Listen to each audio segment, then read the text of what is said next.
Hello, my name is Mostapha Mohammed from TED Talks, and I'll be talking about ICAN. Through brief history, we know that our ancestors faced challenges, and they usually dealt with these challenges through battles. We can't do the same today because if we bring these old savage ways into our new civilization, we spell catastrophe. We're just no longer using stones and clubs. We're using nuclear warheads. 15,000 nuclear warheads exist in the world today. 7,000 are owned by Russia and 6,800 owned by the US. The Russian president, has a net worth of $200 billion, while the US president, he started the year with an interesting post. If that scares you, there is a solution that does exist. ICAN stands for International Campaign to Abolish Nuclear Weapons. See, the ICAN Treaty states that a nation that possesses or hosts nuclear weapons may join the treaty as long as they agree to destroy them. An actor you may know named Martin Sheen posted that if Gandhi and Martin Luther King were alive today, they would join ICAN. So let's see which countries join ICAN. So there's 9 countries that possess nuclear weapons and they declined the treaty. There's 5 countries that host nuclear weapons and they declined it. And there's 24 countries that are allied with the US and they had to decline it as well. This is not the first time that world leaders declined treaties. One of them started in Canada in 1997, prohibiting landmines because of the everlasting ecological effects of these landmines on the regions they're deployed in, and they were all declined as well. See, countries don't have a rule to follow in terms of what treaties they have to join. This is all based on their own morals and their own free will. Morality is what you think is good or bad, and ethics is what you do about it.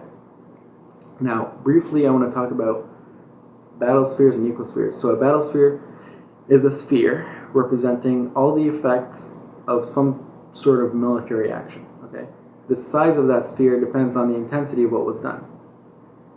And so if you throw a grenade, then you have a small sphere, and if you launch a nuclear weapon, you have a big sphere. That's your biosphere, and this is your ecosphere. So the overlap zone represents the different systems that are affected and how severely they were affected. So if you chop down a tree, then the effects are local and short-term, so there's barely any overlap. However, if you burn a forest down, or if you blow up an oil refinery, then you're changing the hydrology of the area, you're changing the wildlife, you're changing the opportunity of livelihood, and that's when you have the overlap. A nuclear war would mean that both of these spheres would be completely overlapped, leaving no systems unaffected. Okay? Now, it may seem silly that we're worried about the ecosystem of a region which we are dropping bombs on, but we need to remember that we don't own this planet. We are all going to be dead in 100 years. Every single person.